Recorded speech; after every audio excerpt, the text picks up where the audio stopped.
कदाचित ही फिगर 38 असेल, 37 असेल, परंतु अनेक लोकांचे फोटो आले ते जरी तुम्ही बघितले तरी त्याच्यामध्ये विरोधी पक्षाची लोक आहेत, सत्ताधारी पक्षाची लोक आहेत, मिनिस्टर्स आहेत, अनेक महनीय व्यक्तींचे फोटो छापून आलेले आहेत। याचा अर्थ आपली पब्लिसिटी कशी करायची हे कदाचित त्यांना चांगलं ज्ञान असेल, त्याच्यामुळे यानं त्या निमित्ताने या लोकांपर्यंत पोहोचत असतील आणि त्यांच्यावर असलेल्या फोटोंचा कदाचित त्यांनी गैरवापर सुद्धा केला असेल। आज मी काहीच सांगू शकणार नाही। मला टार्गेट उबाटाकडून केलं जातं, कारण त्यांचा जो डाव होता एक महाराष्ट्र पेटवण्याचा, कारण तुम्हाला माहिती आहे आतापर्यंत शिवसेनेमध्ये फूट पडली की त्यांच्या घरावर मोर्चे नेणं, जाळपोळ करणं हे सगळं महाराष्ट्रामध्ये घडलेलं आहे। मी ज्या पद्धतीने शिंदे साहेबांची बाजू आसाम मधून मांडली त्याच्यामुळे महाराष्ट्र शांत राहिला, आमची बाजू लोकांपर्यंत पोहोचली, ती त्यांना पटली, म्हणून आम्ही पुन्हा सुद्धा निवडून आलो। महाराष्ट्रामध्ये सध्या कॅप्टन खरात या व्यक्तीबद्दल खूप वेगवेगळ्या तऱ्हेच्या बातम्या येत आहेत। त्यांनी केलेलं कृत्य हे अत्यंत घृणास्पद आहे आणि त्यामुळे त्यांना कठोरात कठोर शिक्षा झाली पाहिजे ही सर्वांचीच भावना आहे। परंतु त्यांच्या ईशानेश्वर या मंदिराला भेट दिल्यानंतर त्यांच्याशी असलेल्या ओळखीचा किंवा त्यांच्यासोबत असलेल्या छायाचित्रांच्या बद्दल वेगवेगळं जे बोललं जातं याबाबत खुलासा देणं हे मी माझं कर्तव्य समजतो। मी स्वतः एक शिवभक्त आहे आणि वयाच्या 15व्या वर्षापासून म्हणजे जवळजवळ 55 वर्ष न चुकता दर सोमवारी मी शिवमंदिराला भेट देत असतो। अशाच निमित्ताने ईशानेश्वर मंदिराला भेट दिली असता माझी आणि कॅप्टन खरात यांची ओळख झालेली होती आणि त्या ओळखीच्या निमित्ताने जी छायाचित्र प्रसिद्ध झालेली आहेत त्याच्यामधलं एक छायाचित्र हे ईशानेश्वर मंदिरमध्ये शंकराची जी पिंडी असते त्याची पूजा आदरणीय शिंदे साहेब करत असतानाचा तो फोटो आहे।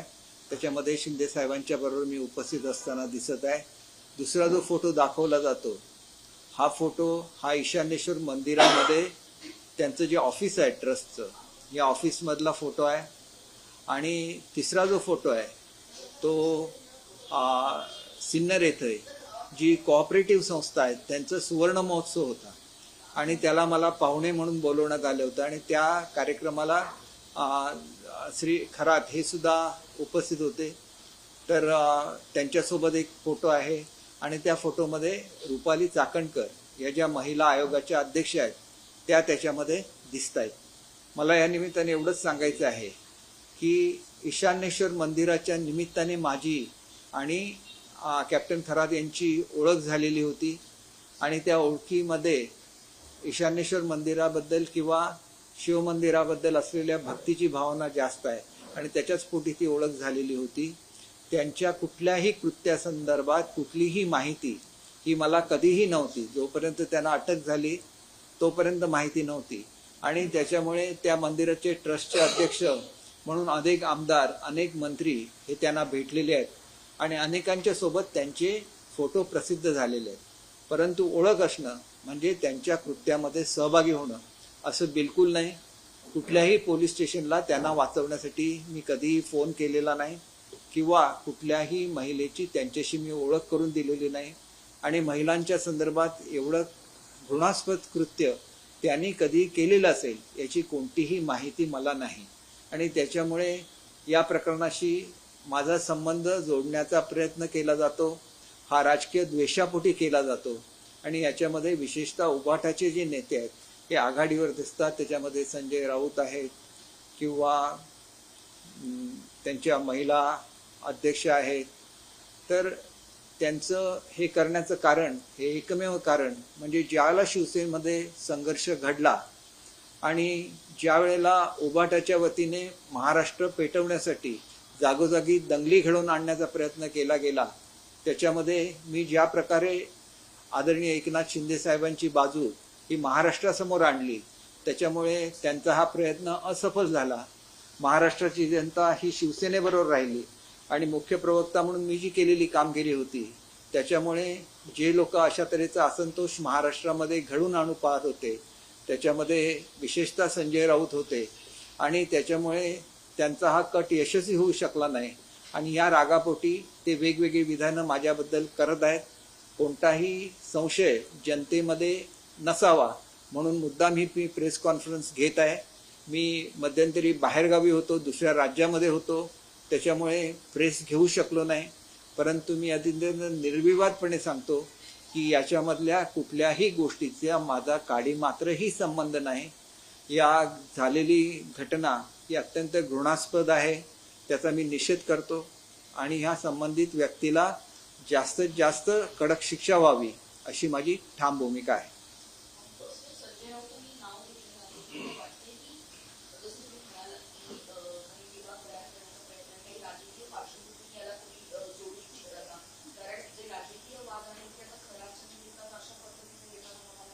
निश्चितपणे अगदी माझ्या मतदारसंघामध्ये 500 रुपये प्रत्येक महिलेला देऊन त्या ठिकाणी उबाट्याच्या वतीने मोर्चे काढण्याचा प्रयत्न झाला. वास्तविक माझा काय संबंध आहे या गोष्टीशी, कारण हे केलेले ही त्यांची व्यक्तिगत गोष्ट आहे आणि ही गोष्ट कोणालाही माहिती नव्हती. माझ्याकडे एखादी तक्रार आली असेल आणि त्याची मी दखल घेतली नसती तर माझा दोष मी मानू शकलो असतो किंवा त्यांना वाचवण्याचा कुठलाही प्रयत्न मी केला असता तर तो मनुष्य दोषी असू शकतो. केवळ ओळख असल्यामुळे ते करत असलेल्या वाईट कृत्यांशी आपला संबंध नेऊन जोडणं हे संपूर्णपणे चुकीचं आहे. आणि हा सगळा प्रयत्न उबाटाकडून होतं. ज्यांच्या नेत्यांनी त्यांच्या मंदिराला पाण्याची लाईन आणून दिली, त्यांच्या मंदिराला निधी दिला, तेच लोक आज असा आरोप करतायत म्हणजे त्यांनी केलं तर ते योग्य आहे आणि दुसरं कोण मंदिरात गेलं तर ते चुकीचं आहे असं म्हणणं हे साफ चुकीचं आहे. राजकीय द्वेषापोटी हे सगळं चाललेलं आहे आणि त्याच्यामुळे कोणीही या खोट्या प्रसिद्धीला बळी पडू नये अशी माझी नम्र विनंती आहे. मी लवकरच या संदर्भात सल्ला घेणार आहे आणि एकदा या संदर्भातलं आरोपपत्र दाखल झालं खरा त्यांच्यावर की ही जी बदनामी माझी खोटी केली गेली त्याच्याबद्दल कुठली कायदेशीर कारवाई करायची याच्या संदर्भातला योग्य तो निर्णय मी घेईन. परंतु अशा रीतीने सार्वजनिक जीवनामध्ये अत्यंत ज्यांची चांगली प्रतिमा आहे ती प्रतिमा मलिन करण्याचा प्रयत्न हा अतिशय चुकीचा आहे असं माझं ठाम मत आहे. आणि मी त्या निमित्ताने ह्या जे असा प्रयत्न करतायत त्यांचा निषेध करत असताना, खरा त्यांचा निषेध करत असताना अशा ज्या राजकीय प्रवृत्ती आहेत की ज्यांना महिलांच्या हितामध्ये इंटरेस्ट नाही, ते खरातना जास्तीत जास्त शिक्षा झाली पाहिजे याच्यामध्ये त्यांना इंटरेस्ट नाही, परंतु इतरांची बदनामी करण्यामध्ये त्यांना इंटरेस्ट आहे असं स्पष्ट आपल्या सर्वांना सुद्धा जाणवत असेल. आणि त्याच्यामुळे माझी स्पष्ट भूमिका आहे की घडलेलं कृत्य अत्यंत घृणास्पद आहे, याचा निषेध प्रत्येक व्यक्तीने केला पाहिजे आणि कठोरातली कठोर शिक्षा ही त्या खरातना झाली पाहिजे अशी माझी ठाम भूमिका. श्रद्धा असणं हा वेगळा भाग आहे, मंदिरात जाणं, श्रद्धा असणं, देवीची पूजा करणं वेगळा भाग झाला. सगळेच राजकारणी एकाच वेळेला खराबच्या पायापर्यंत जातातच कसे काय? पुरोगामी महाराष्ट्र आहे, राजकीय नेत्यांना बंधुभावाची गरजच काय असते? याच्यामध्ये असं आहे की कोणीतरी आपण म्हणतो की एखादं जे मंदिर आहे या मंदिरामध्ये प्रचिती येते किंवा त्या मंदिरामध्ये गेल्यानंतर आपल्याला खरोखर एक चांगली भावना असं जर एकाकडून दुसऱ्याकडे, दुसऱ्याकडून तिसऱ्याकडे असं करत एकामेकाशी चर्चेमधून या लोकांची प्रसिद्धी होते आणि त्याचा गैरफायदा अशी मंडळी घेत असतात असं माझं ठाम मत आहे. कारण मी शिवमंदिर म्हणून गेलो होतो, त्या निमित्ताने ओळख झाल्यानंतर माझ्या लक्षात आलं की अनेक महनीय व्यक्ती सुद्धा त्या ठिकाणी येत असतात. हे बघा, श्रद्धा हे वेगळं भाग आहे आणि जादूटोना हा वेगळा भाग आहे. मी स्वतः जरी त्या माझी ओळख झालेली असली तरी कुठल्याही तऱ्हेच्या अघोरी विधीमध्ये मी भाग घेतलेला नाही. मंदिरामध्ये जी ब्राह्मण पूजा करत असतात ज्याच्यामध्ये आपण बघितलं की शंकराच्या पिंडीवर दुधाचा अभिषेक केला जातो, पाण्याचा अभिषेक केला जातो, याच्या पलीकडे कुठल्याही पूजेमध्ये किंवा आपण जे म्हणता की अंधश्रद्धेमध्ये जे वेगवेगळ्या तऱ्हेचे विधी केले जातात अशा कुठल्याही विधीमध्ये मी स्वतः भाग घेतलेला नाही. याच्यापैकी आलेल्या कुठल्याही माणसाने शंकराची पूजा म्हणजे शिवपूजा करण्याच्या व्यतिरिक्त काय केलं असेल असं मला स्वतःला वाटत नाही. परंतु एकंदरीत आता ज्या बातम्या येतात त्याच्यावरून त्यांनी आपलं ज्योतिषाचं जे ज्ञान आहे त्या ज्ञानाचा गैरवापर करून अनेक महिलांना फसवल्याचं आता निदर्शनाला आणत आहे आणि अत्यंत चुकीची बाब आहे आणि महिलांवर अन्याय करणारी बाब आहे.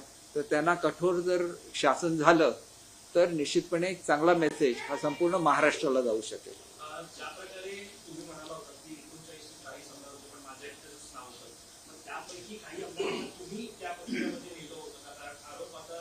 बिलकुल नाही. मी फक्त शिंदे साहेबांच्या बरोबर त्या मंदिरामध्ये गेलो होतो. याच्या व्यतिरिक्त एकाही आमदारांना मी मंदिरात नेलेलं नाही. आणि जे फोटो प्रसिद्ध झाले त्यातला एकही फोटो माझ्या ऑफिसमधला नाही आहे. त्या ठिकाणी सिन्नर येथं जी कोऑपरेटिव्ह सोसायटी आहे त्यांचा सुवर्ण महोत्सव होता. त्या निमित्ताने प्रमुख पाहुणे म्हणून मला बोलवलेलं होतं आणि त्याच ह्याच्यासाठी खरात सुद्धा उपस्थित त्या ठिकाणी होते आणि त्याच्यामुळे आमचा एकत्र फोटो त्या प्रचारात आहे. त्याचा आणि आमच्या डिपार्टमेंटचा किंवा मी घेत असलेल्या मीटिंगचा काहीही संबंध नाही. कोणी हे बघा, त्यांनी सुद्धा पूर्वी त्या मंदिराबद्दल ऐकलेलं होतं. शिर्डीला कार्यक्रम होता आणि शिर्डीपासून अवघ्या 10 किलोमीटरवर हे मंदिर आहे आणि त्याच्यामुळे मी आणि ते सपत्नीक आलेले होते आणि त्यांनी तिथं पूजा केलेली आहे. ती सुद्धा शिवशंकराची पूजा केलेली आहे. दुसरा कुठलाही विधी त्यांनी त्या मंदिरामध्ये केलेला नाही. तुमची ती केवळ एकच भेट होती का? कारण अनेकदा म्हटलं जातं की तुम्ही भेटला होता, ती भेट त्यांच्या ऑफिसमध्ये होती का मंत्रालयात? नाही, दुसरा जो फोटो आहे तो ज्या गावामध्ये हे मंदिर आहे तिथल्या रस्त्याच्या संदर्भात ते एक निवेदन घेऊन आले होते, त्यावेळेचा तो फोटो आहे. तो मुंबईचा फोटो आहे आणि तो वर्षा निवासस्थानावरचा फोटो आहे.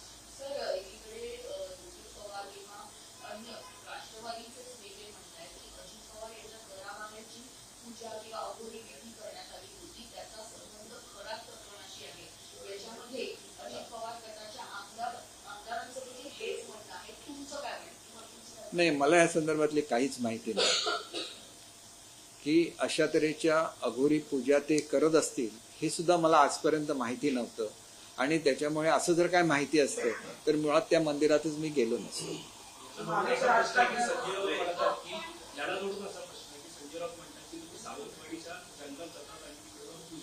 हे साफ चुकीचं आहे. मी कुठलीही पूजा करत नाही आणि मला जर कोणी सांगितली पूजा करा म्हणून तर मी साईबाबांचा भक्त आहे. मी सांगतो माझं जे काय व्हायचं साईबाबांच्या कृपेने व्हायचं. आज माझं वय जवळजवळ 70 वर्ष आहे. आयुष्यामध्ये असे आरोप माझ्यावर कधी आले नाही. पूजा केल्याचा आरोप माझ्यावर कधी आलेला नाही.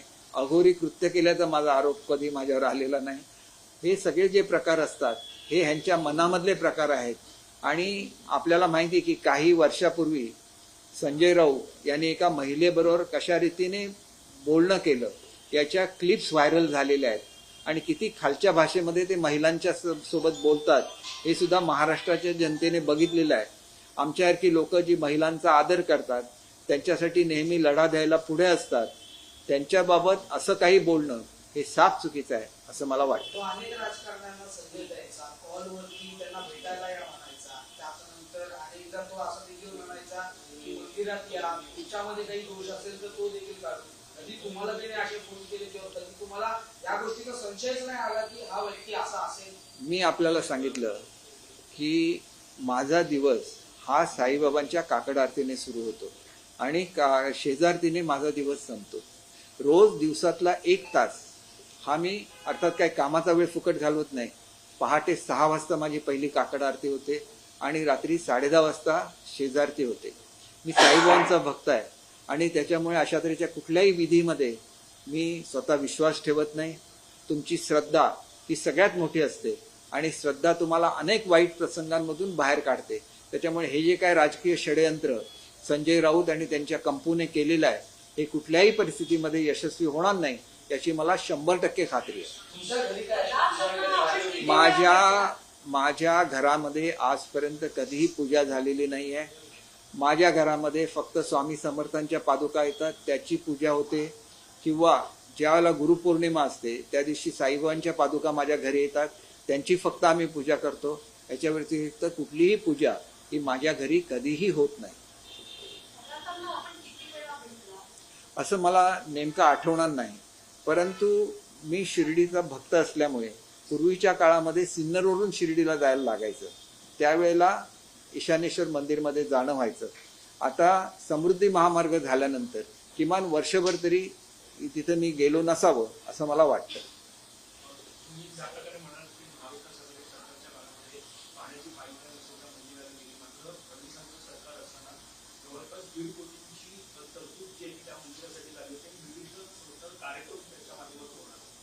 हे बघा, कुठल्याही मंदिराला महाराष्ट्रामधल्या अनेक मंदिरांना सरकारच्या मार्फत मदत केली जाते. जोपर्यंत यांचं हे प्रकरण समोर आलं नाही त्यावेळेला इतर मंदिरांपर्यंत प्रमाणेच एक पवित्र मंदिर म्हणून त्या मंदिराकडे बघितलं जात असतं. परंतु ज्या प्रकारे जी कृत्य त्या मंदिरामध्ये केली गेली त्यामुळे ह्या मंदिराचं पावित्र्य सुद्धा भंग पावलेलं आहे आणि त्याच्यामुळे निश्चितपणे खरात हेच या गैरप्रकाराला सुद्धा जबाबदार आहेत. कारण मंदिरामध्ये अशा तऱ्हेची कृष्णकृत्य घडता कामा नये आणि ती आम्ही जी लोक मंदिराला मानतो, ज्यांची श्रद्धा आहे, त्यांच्या भावनेला त्याच्यामुळे ठेच पोचलेली आहे. सर, याच प्रकरणामुळे रुपाली चाकणकर यांना राज्य महिला आयोग आणि प्रदेशाध्यक्ष पदावरून राजीनामा द्यावा लागला. तुम्हाला वाटतं ही कारवाई योग्य झालेली आहे? एक असतं की महिलांवर ज्याला अन्याय होतं त्याला महिला आयोगाची फार मोठी जबाबदारी असते महिलांचं संरक्षण करायची आणि त्यांना न्याय द्यायची. त्या ट्रस्टच्या सदस्य होत्या आणि त्याच्यामुळे त्या संबंधित व्यक्ती होत्या. कारण हा प्रकार हा ईशान्येश्वर मंदिरामध्ये घडलेला होता. त्या ईशान्येश्वर मंदिरच्या ट्रस्टमध्ये डायरेक्टर म्हणून सहभागी होत्या आणि त्याच्यामुळे त्यांच्याकडून महिलांना न्याय मिळू शकेल की नाही अशी शंका महाराष्ट्राच्या मनामध्ये येण्याची शक्यता असल्यामुळे मुख्यमंत्र्यांनी त्यांना त्यांच्या पदाचा राजीनामा देण्याचे निर्देश दिले. जेव्हा आपल्याला आणि शिवसेनेला भेटायचं तेव्हा बोलण्याचा सूर काय असायचा? काय ते चर्चा करायची? एक गोष्ट आपण लक्षात घेतली पाहिजे की ते शिंदे साहेबांना फक्त 2 वेळा भेटले. पहिल्या वेळेला ज्यावेळेला शिर्डीला कार्यक्रम होता आणि शिर्डीपासून 10 किलोमीटरवर हे मंदिर असल्यामुळे मंदिरातल्या पूजेला ज्यावेळेला शिंदे साहेब गेले त्यावेळेला एक भेट झाली आणि दुसऱ्या वेळेला रस्त्याची दुरुस्ती करण्याची मागणी घेऊन ज्यावेळेला ते मुंबईला आले होते त्यावेळेला त्यांची चर्चा झाली. परंतु या चर्चेमध्ये त्यांच्या मागणीच्या व्यतिरिक्त कुठलीही चर्चा झाली नाही. मुद्दा असा आहे याच्यामध्ये बऱ्याच राजकारण्यांना सत्ताधारी असो किंवा विरोधक असो त्यांचे फोटो असो किंवा बाकीची गोष्टी असतील व्हिडिओ तुम्हाला टार्गेट केलं जातं असं वाटतंय का यावर? 100% टार्गेट घेतलं जातं आणि ते उभाटाकडून केलं जातंय. माझ्या मतदारसंघामध्ये सुद्धा एका महिलेमागे 500 रुपये देऊन मोर्चा काढण्याचा त्यांनी प्रयत्न केला पण 200-300 महिला सुद्धा जमू शकल्या नाही. जे लोक निवडणुकीमध्ये पराभूत झाले त्याच्यामध्ये अशाच प्रवृत्तीचा माफिया गुंडगिरीचा एक मनुष्य आहे. त्यांनी हे सगळं करण्याचा प्रयत्न केला कारण कोट्यवधी रुपये माझ्या विरोधात खर्च करून सुद्धा मला तो पराभूत करू शकला नाही आणि ही माझी 4थी टर्म आहे. माझ्या मतदारसंघामध्ये आतापर्यंत 2 पेक्षा जास्त वेळा कोणीही कंटिन्युअसली निवडून आलेलं नाही. मी 4थ्या वेळेला निवडून आलेलो आहे आणि हे करत असताना मी दर खेपेला ज्याप्रमाणे उभाटाचा पराभव केला त्याचप्रमाणे या अपक्ष गुंडाचा सुद्धा पराभव केलेला होता.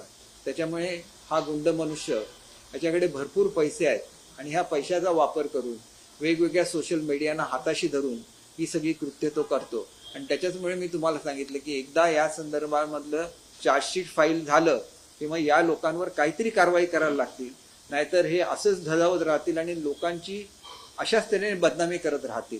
त्याच्यामुळे ह्या प्रवृत्तीला सुद्धा कधीतरी ठेचलं पाहिजे. ज्याप्रमाणे खरात ही एक वाईट प्रवृत्ती आहे तसंच हे बदनामी करणारी लोक सुद्धा वाईट प्रवृत्ती आहे आणि ते समाजामधल्या चांगल्या लोकांची बदनामी स्वतःच्या स्वार्थासाठी करत असतात. ऑपरेशन आपण एक अतिशय चांगले गृहराज्यमंत्री होता. या प्रकरणाची चौकशी करणाऱ्या SITचे टर्म्स ऑफ रेफरन्स काय असले पाहिजे आणि कालबद्ध काही मुदत त्यांना दिली पाहिजे का?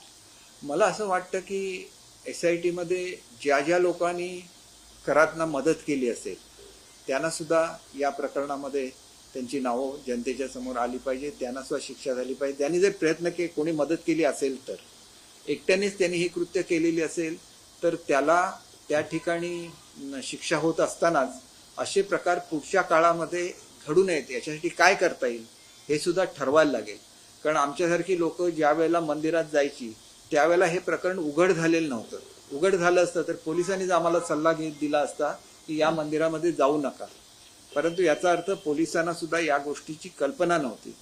तर हे कशा रीतीने उघड करता येईल याच्यासाठी थोडंसं धैर्य हे महिलांना सुद्धा ज्यांच्यावर अशा तऱ्हेचे अन्याय होतात त्यांना सुद्धा थोडीशी मानसिक बळ देण्याची गरज आहे की जेणेकरून असे प्रकार लगेच समोर येऊ शकतील. कारण आमच्यासारखी माणसं ज्यावेळेला मंदिरामध्ये जातात त्यावेळेला एखादा मनुष्य ज्याला ह्या प्रकरणाची माहिती असेल त्यांनी पुढे येऊन आम्हाला थोडीशी जरी कल्पना दिली असती तर आम्हीच या संदर्भात कारवाई करायला शासनाला भाग पाडलं असतं. हा उशिरा का कळतं? कारण ज्यांच्यावर अन्याय झालाय ते लोक कंप्लेंट द्यायला पुढे येत नाहीत कारण समाजामध्ये आपली बदनामी होईल हा एक भीती ही महिलांच्या मनामध्ये असते आणि त्याचा गैरफायदा असे भोंदू बाबा घेत असतात. ज्या प्रकारे 40 आमदार तुमच्याकडे जात होते असं सुद्धा तुम्ही म्हणाला होता, पण ही 40 आमदार कोण आहे तुम्ही काय करणार? नाही, मी हे पेपरमधून वाचलंय. कदाचित ही फिगर 38 असेल, 37 असेल, परंतु अनेक लोकांचे फोटो आले ते जरी तुम्ही बघितले तरी त्याच्यामध्ये विरोधी पक्षाची लोक आहेत, सत्ताधारी पक्षाची लोक आहेत, मिनिस्टर्स आहेत, अनेक महनीय व्यक्तींचे फोटो छापून आलेले आहेत. याचा अर्थ आपली पब्लिसिटी कशी करायची हे कदाचित त्यांना चांगलं ज्ञान असेल, त्याच्यामुळे यानं त्या निमित्ताने या लोकांपर्यंत ते पोचत असतील आणि त्यांच्यावर असलेल्या फोटोंचा कदाचित त्यांनी गैरवापर सुद्धा केला असेल. आज मी काहीच सांगू शकणार नाही. या सगळ्यांमध्ये तुम्हालाच केवळ टार्गेट का केलं जातं? मला टार्गेट उबाठाकडून केलं जातं, कारण त्यांचा जो डाव होता एक महाराष्ट्र पेटवण्याचा. कारण तुम्हाला माहिती आहे की आतापर्यंत शिवसेनेमध्ये फूट पडली की त्यांच्या घरावर मोर्चे नेणं, जाळपोळ करणं हे सगळं महाराष्ट्रामध्ये घडलेलं आहे. मी ज्या पद्धतीने शिंदे साहेबांची बाजू आसाममधून मांडली त्याच्यामुळे महाराष्ट्र शांत राहिला, आमची बाजू लोकांपर्यंत पोहोचली, ती त्यांना पटली, म्हणून आम्ही पुन्हा सुद्धा निवडून आलो. ऑपरेशन टायगर आणि ऑपरेशन तुतारी कुठपर्यंत आलेलं आहे कधी पूर्ण? ऑपरेशन टायगर आणि तुतारी म्हणजे मला अनेक खासदार जे आहेत ते एकनाथ शिंदेच्या सरकारत असल्याची माहिती मिळत आहे. ठाकरे ते ठाकरे राष्ट्रीय समाज बघा, मला बैठकही झाली असल्याची माहिती मिळते. मला एका गोष्टीची माहिती आहे की राज्यसभेच्या निवडणुकीनंतर मोठ्या प्रमाणात असंतोष हा उबाठामध्ये आहे आणि त्याच्यामुळे त्याचे परिणाम हे लवकरच तुम्हाला दिसतील अशी मला खात्री आहे. पूर्वी सुद्धा उबाठामधून निवडून आलेले अनेक लोक हे मूळ शिवसेनेकडे आले, तसंच पुन्हा एकदा घडण्याची शक्यता नाकारता येणार नाही. केवळ खासदारच असं असतं की आमदारही असतं? तुतारीमध्ये दोन्ही आले ना. पण सुरू असताना झिरवाळांचा एक झिरवाळ समोर येतो आपण. आणि तो व्हिडिओ त्यांच्याच शासकीय घरामध्ये मला ह्याच्याबद्दल जास्त माहिती नाही, परंतु ही जी बाब आहे याच्या संबंधात राष्ट्रवादीच्या अध्यक्ष आमच्या सुनेत्रा वहिनी आहेत, त्या योग्य तो निर्णय घेतील याची मला खात्री आहे. परंतु या संदर्भातले चौकशीचे आदेश हे मुख्यमंत्री महोदयांनी सुद्धा दिलेत असं माझ्या वाचनामध्ये आलेलं होतं.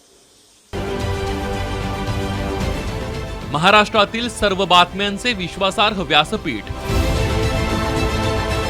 सकाळच्या सर्व सोशल मीडिया प्लॅटफॉर्मला लाईक, फॉलो आणि सबस्क्राईब करा. तसंच